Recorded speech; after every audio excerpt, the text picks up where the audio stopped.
Several years ago, Israel came under pressure from many in the international community to ease restrictions on the Hamas-controlled Gaza Strip in order to alleviate the suffering of the 2 million Palestinians living there. The pressure came despite Hamas's repeated terror attacks against Israel, including more than 31,000 rockets and mortars fired from Gaza at the civilian communities of Israel, a country the size of New Jersey, before 2023, accompanied by violent riots by the terror group at Israel's border. In the nearly 2 years since 2023, an additional 19,000 rockets and missiles have been fired at Israel from Gaza.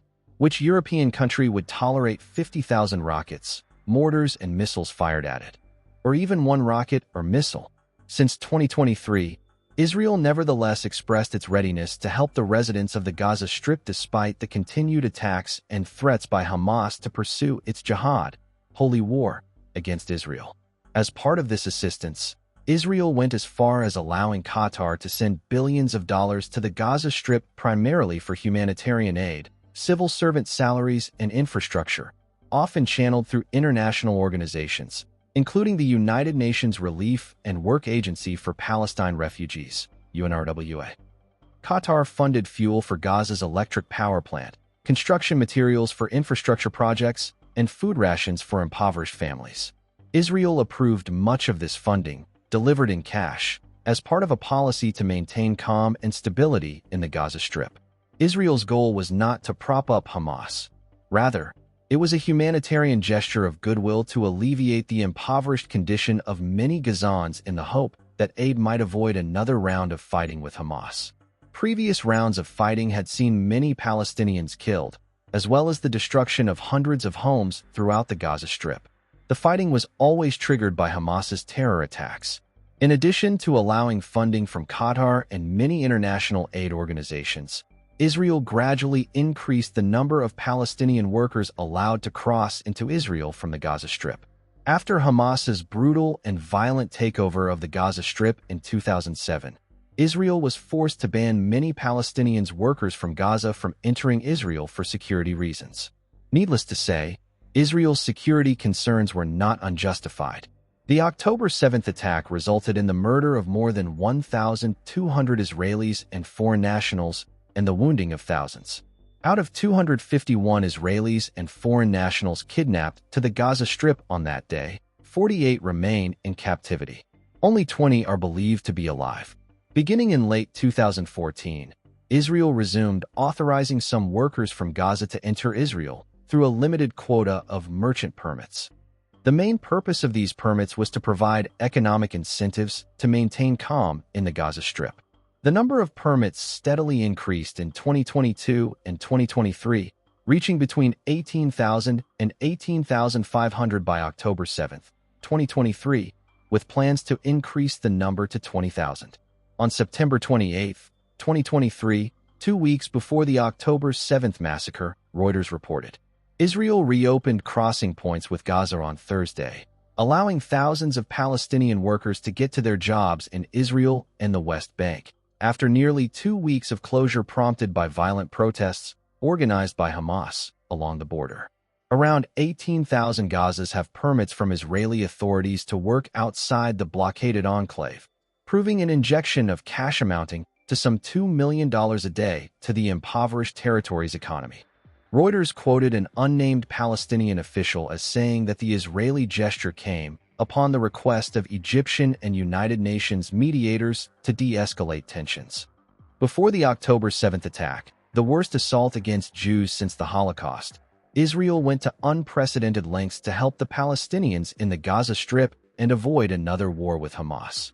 Egypt, Qatar, the United Nations, and other international parties kept assuring Israel that the best way to achieve calm and stability in the Gaza Strip was by improving its economy and issuing more permits for Palestinian laborers to enter Israel. When Israel withdrew from the Gaza Strip in 2005, there was a lot of talk in Israel about turning the enclave into the Singapore of the Middle East. Israel's goal, or dream, was to transform the Gaza Strip into a prosperous, thriving area, similar to how Singapore developed from a small, poor country into a wealthy, technologically advanced hub.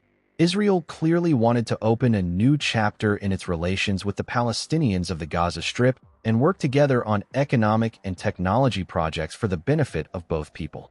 None of this took place. Shortly after Israel's withdrawal, Hamas seized control of the Gaza Strip and transformed it into a large base for jihad against Israel. Hamas's leaders did not care about Gaza's young people. Hamas's leaders did not care about their medical treatment or schools. Rather, they had only one thing in mind: the destruction of Israel and the murder of Jews. Hamas's leaders also never cared about the unemployed laborers in the Gaza Strip. In the eyes of the terror group, these laborers were the responsibility of Israel, not of Hamas, which was functioning as the de facto government in the Gaza Strip. In their eyes, Israel, which had completely pulled out of the Gaza Strip in 2005, was solely responsible for providing humanitarian and economic aid to the residents of the Gaza Strip, not the terror group. When Israel imposed restrictions on the Gaza Strip to protect its own citizens and prevent terrorism, it was condemned for imposing suffering and pain on the Palestinians living there. When Israel started easing restrictions and handing out thousands of permits to Gazan workers to enter Israel, while Egypt and other Arab countries refused to accept Palestinians, it faced criticism for allegedly strengthening Hamas. In the end, Israel paid a heavy and painful price. Israel had been led to believe that jobs, money, and humanitarian aid would bring stability and calm, and had hoped that the humanitarian and economic aid would prevent, or at least reduce, terror attacks from the Gaza Strip. However, Hamas and many Palestinians viewed these conciliatory measures as signs of weakness on the part of Israel.